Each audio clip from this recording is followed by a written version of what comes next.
बहुत निष्क्रिय पार्षद है और जनता के बीच में बहुत गंदा आक्रोश है उनके प्रति। और इस चुनाव में उनको अपने 5 साल के कार्यकाल की सर्टिफिकेट उनको आराम से मिल जाएगा कि उन्होंने क्या किया है और फिर से दावेदारी करने के हक में है कि नहीं है। अगर वार्ड से आपको भारतीय जनता पार्टी का प्रत्याशी बनाया जाता है, पार्षद जी, प्रत्याशी, तो किन मुद्दों को लेकर आप वार्ड में जाएंगे और अपने लिए जन समर्थन मांगेंगे? क्या कांग्रेस के पास में उस वार्ड में कोई सक्रिय कार्यकर्ता नहीं है? तो वर्तमान जो पार्षद है उनकी पत्नी को उतार रहे हैं। यदि भारतीय जनता पार्टी के पास में अपने प्रत्याशी हैं, जो महिला कार्यकर्ता है वो प्रत्यक्ष रूप से काम कर रही है, तो कांग्रेस को भी डायरेक्ट जो महिला कार्यकर्ता है वहां की उनको प्रत्याशी बना के उतारना चाहिए।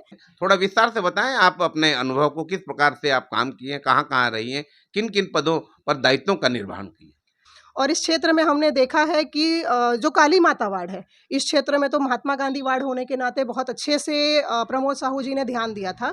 लेकिन जो काली माता वार्ड था, काली माता वार्ड की जब आप स्थिति देखेंगे तो लगता नहीं है कि वहाँ की जो स्थानीय पार्षद है उन्होंने वहाँ की जो जनता है उसको मूलभूत सुविधाएं जो कि नाली, राशन कार्ड, सफाई योजना, सड़क योजना, इसमें उन्होंने अपने तरफ से सुदृढ़ किया है, ऐसा मुझे नहीं लगता है।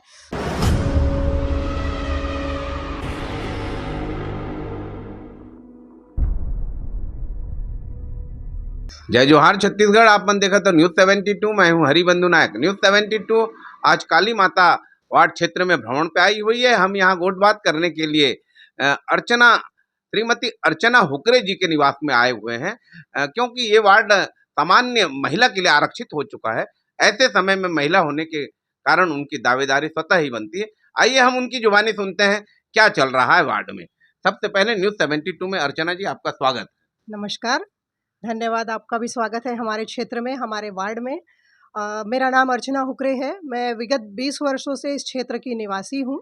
संगठन में मैंने 20 वर्षों से यहाँ अपने दायित्व का बहुत अच्छी तरह निर्वाह किया है, ऐसे मुझे लगता है।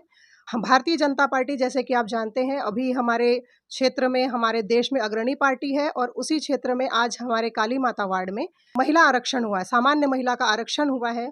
अपने कार्यों को जिस तरीके से मैंने देखा है, संगठन में मैंने 20 वर्षों से काम किया है, उसी के आधार पर मैंने जिस प्रकार जनता के बीच में जनहितकारी योजनाओं को मैंने जन जन तक पहुंचाया है, आम जनता तक पहुंचाया है, तो आज काली माता वार्ड में सामान्य महिला होने के नाते मेरा ये अधिकार है कि मैं अपनी दावेदारी प्रस्तुत करूं। मैंने अपने वरिष्ठ जनों से आशीर्वाद प्राप्त किया है और इस क्षेत्र में अपनी दावेदारी प्रस्तुत की है। वार्ड क्रमांक बताएं, थोड़ा वार्ड का पूरा नाम बताएं और किस पार्टी से दावेदारी।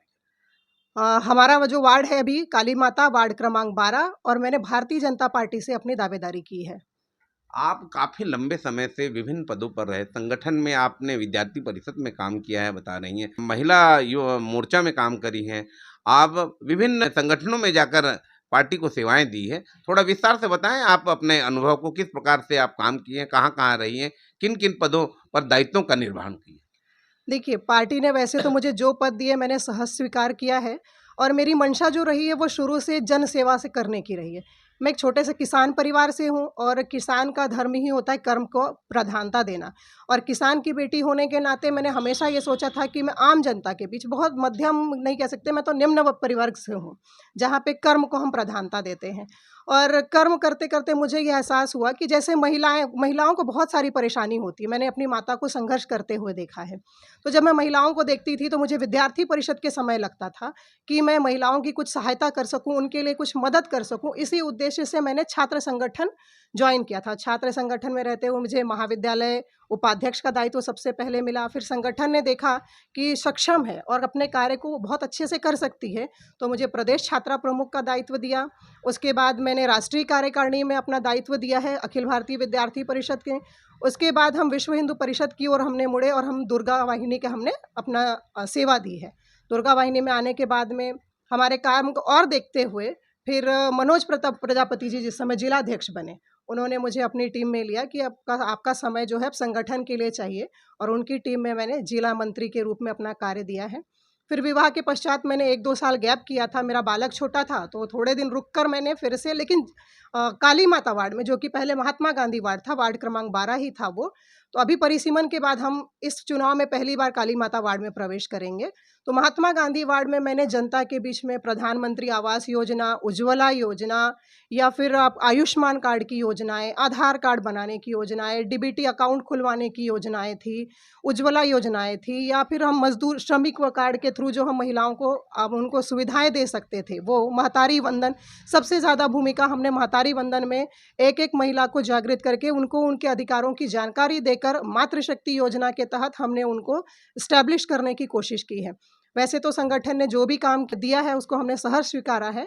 और अभी भारतीय जनता पार्टी में मेरे पास में महात्मा गांधी वार्ड जो था उसमें शक्ति केंद्र 10 में मुझे शक्ति संयोजक बनाया गया था और मैं उस दायित्व का निर्वाह कर रही हूँ। आप देख रहे हैं अभी जिस वार्ड से आप चुनाव लड़ने जा रही हैं वहाँ कांग्रेस का पार्षद निर्वाचित होकर आए अमितेश शुक्ल जी वहाँ से पार्षद रहे। उनके 5 साल के कार्यकाल को आप किस रूप में देखते हैं?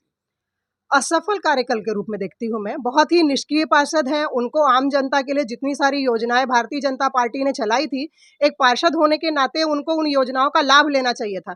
लेकिन जब मैं वहाँ की बहनों के बीच में जनसंपर्क के लिए जाती हूँ तो बताते हैं कि हम तो उनसे बात ही नहीं करते, उनको हम भगा देते हैं। बहुत निष्क्रिय पार्षद है और जनता के बीच में बहुत गंदा आक्रोश है उनके प्रति। और इस चुनाव में उनको अपने 5 साल के कार्यकाल की सर्टिफिकेट उनको आराम से मिल जाएगा कि उन्होंने क्या किया है और फिर से दावेदारी करने के हक में है कि नहीं है। इस बार उनकी धर्मपत्नी को वो मैदान में लेके आ रहे हैं क्योंकि सामान्य महिला के लिए आरक्षित हुआ है। इस पर क्या कहेंगे आप?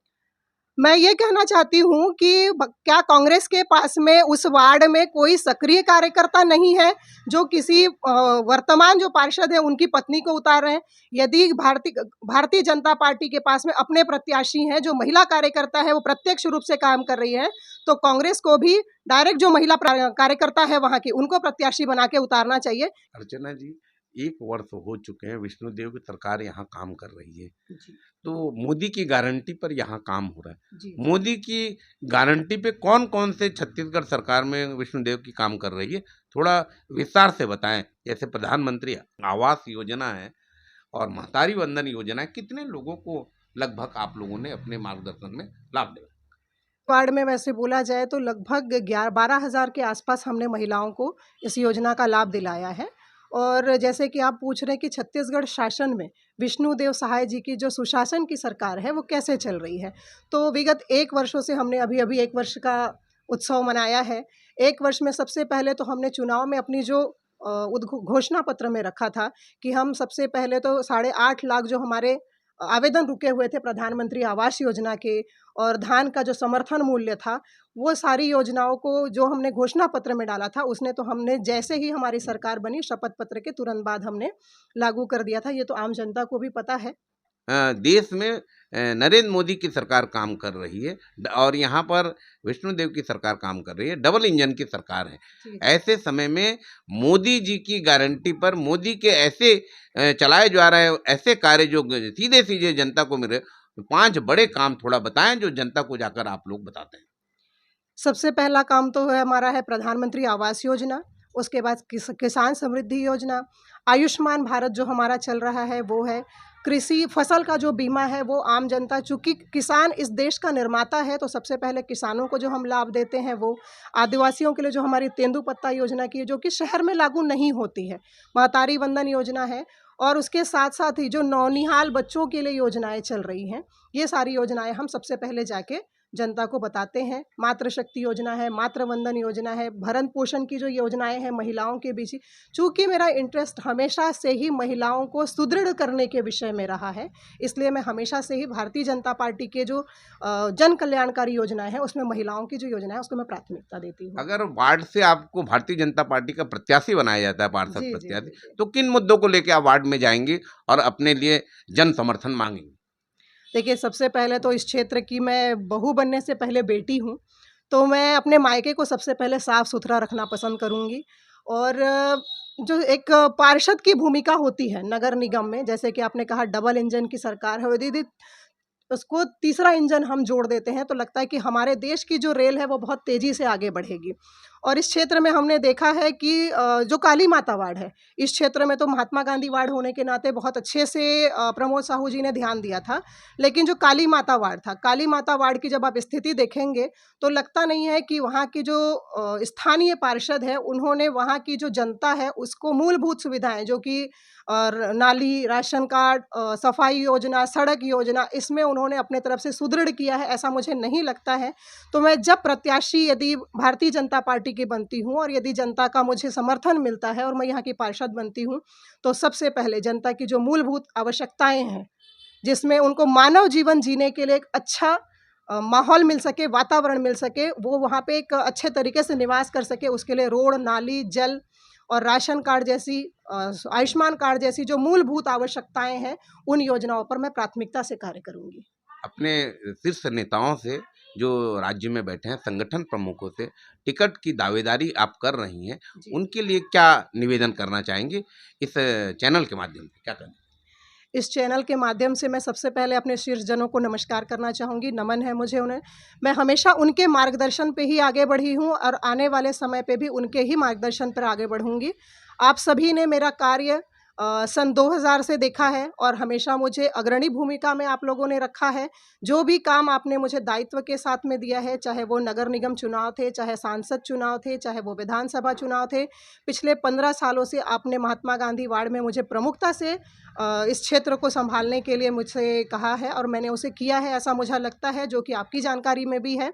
तो आने वाले समय पे मैं आपको आश्वस्त करती हूँ कि जैसे मैंने आपके लिए यहाँ से मत इकट्ठे किए हैं, वैसे ही अपने लिए भी करके मैं भारतीय जनता पार्टी को विजयी ज़रूर दिलाऊँगी। आपसे निवेदन है बस कि मुझे इस बार सामान्य महिला हूँ, इस वार्ड का जो आरक्षण हुआ है, उसमें आप मुझे टिकट देकर इस भारतीय जनता पार्टी के इस वार्ड को विजयी बनाने के लिए मेरा निवेदन स्वीकार करें।